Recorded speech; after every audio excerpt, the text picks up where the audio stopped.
The Empire is generally billed as a jack-of-all-trades faction, but one area they do specialize in where they excel over pretty much all other factions is mobile firepower. Nothing epitomizes that more than the Luminarch. Of course, we've got the Regiment of Renown Templehof Luminarch today.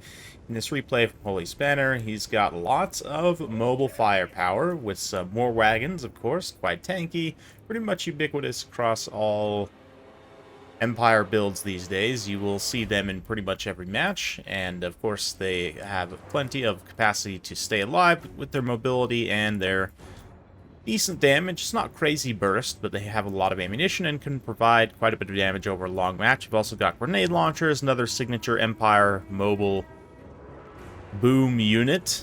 This is the anti-infantry exploder, of course. Quite squishy, unlike the war wagons, have pretty low survivability rating, but definitely can deliver some punishing damage immediately to these zombies.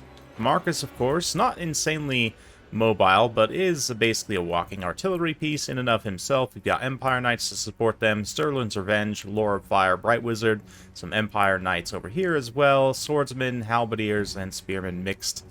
Just the one Halberdier, it looks like, but Swordsmen and Spearmen. As for the Vampire counts, I see some Dire Pack out there in the distance. We've got some wolves here in the near ground as well. No, actually, they're crypt ghouls, okay?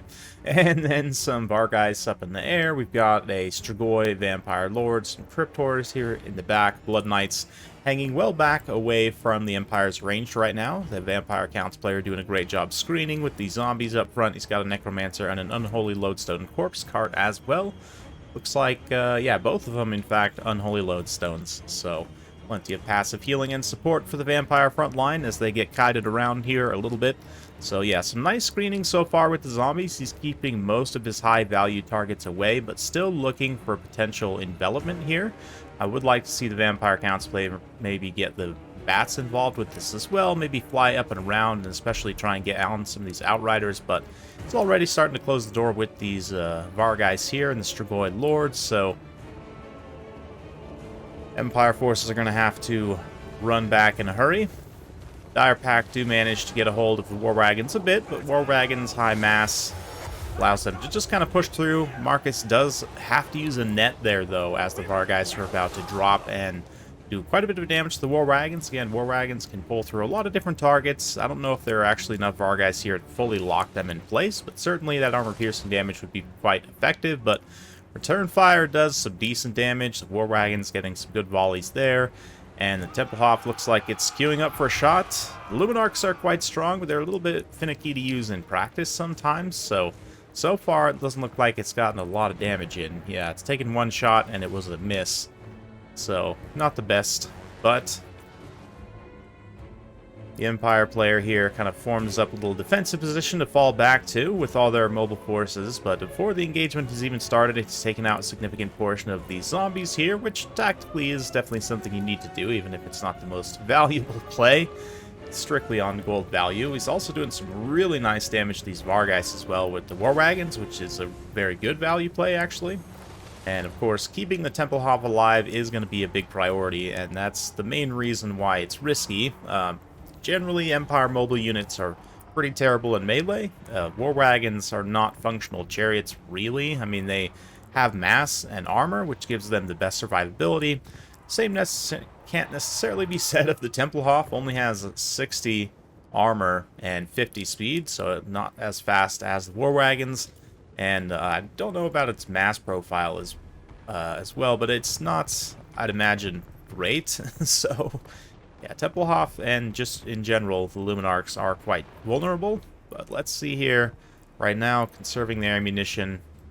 Nice wide view, as the War Wagons are going to go on a little bit of a journey.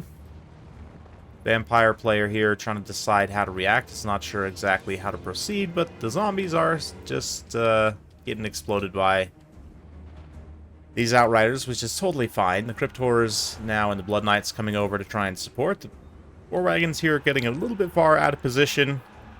These Empire Knights discovered those Crypt Ghouls and decided to go charge them down, but that is going to now expose them to being isolated, taken out by these Vargheists, though at the same time, while these Empire Knights are getting absolutely murdered, the War Wagons are getting some really nice shots into the back of those Vargheists.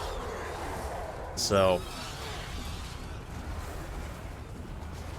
it's definitely in a situation here where the Vampire Counts player is doing a good job of keeping their mobility all together, but hasn't really been going after the right targets. Now, though, they switch onto the War Wagons, and another potentially great isolation is bailed out by Marcus, throwing in another net here, but that's not necessarily going to stop them from taking some damage at least. Yeah, that unit of War Wagons, a couple of the models get caught up on the Blood Knights, despite the Empire Knights charging in. One War Wagon model does go down, so that's quite a bit of ammunition lost already. The Crypt Horrors also make it in the position to support this engagement, get a nice side charge into those Empire Knights. There are some Spearmen in here, though, for the Empire that are pretty clutch, helping out this situation. Meanwhile, on the front line, if you want to call it that, engagement such that it is underway with the zombies just kind of beating on some swordsmen. With the Corpse Guard support, though, might be a little bit more even than you would think. The Vargeis and the Strigoi Lord, though, are just doing their best to try and compromise this missile position. We're finally going to get a nice Luminarch shot, swing and a miss up in the sky. Another reason why the Luminarch can be a little bit risky to try and use in practice. It has got at least one shot there, but we're going to see a breath attack in response from the Strigoi. And the Luminarch will get on the move to make sure it doesn't get charged by the Strigoi himself. The Strigoi right now has a lot of good targets to charge, but he's not really getting involved in the fight too much. I don't know if it's just a matter of prioritizing micro elsewhere on the battlefield. Looks like the net from the Tempelhof was used on this unit of Vargeis here that was trying to pull away. They are now in crumbling. Should be going down shortly. Yeah, Strigoi decides to get involved here as these Crypt Horrors try and pull away from the Spearmen and the Blood Knights. Honestly, a good call. There's no reason to really take that engagement, even if they are just Spearmen, as long as they can get away in time. But Strigoi is going to drop down and try and take out these War Wagons. I mean, definitely is going to be able to terrify away one, which is nice. The problem is, there's plenty of high-value targets, like I said, between Marcus, Tempelhof, Luminarch. He could try and hunt down this Bright Wizard. Just doesn't have a lot of resources to try and punish these single entities very quickly. And the Grenade Outriders have also managed to stay online this whole time, which has been pretty rough, I will say. But still a lot of resources left, and obviously Vampire Counts are quite forgiving in that they have quite a bit of healing. Both the Corpse Cart's still online as well. Tempelhof would be able to take them out pretty quickly, but has not been able to prioritize shooting them yet, so we'll see. Lots of Crypt Horrors still alive too. Quite a few support infantry as well for the Empire. The way this engagement's playing out is a little bit disjointed here, but yeah, mobility here getting shut down. Dire Pack popping there. But Vargeis do manage to find another lane, get in on those War Wagons. Should be a quick rear charge from those Empire Knights to try and salvage that situation. And all four unit models of that particular War Wagon unit are still live. The other one was taken out completely, but one more net from Marcus is going to pin down the Strigoi Lord up in the sky here as the War Wagons and everything else try and get their final volleys. The Tempelhof, of course, gets a hit. Marcus gets a hit. Sterling's Revenge, Flaming Sword of Ruin on them to give them magical fire damage, of course, since the Strigoi on the Terror Goose, that's right, has regeneration baseline. It's going to be quite good, but the Blood Knights here from the side door with Steel Chair managed to get in the fight, only to be netted and immediately shot to pieces.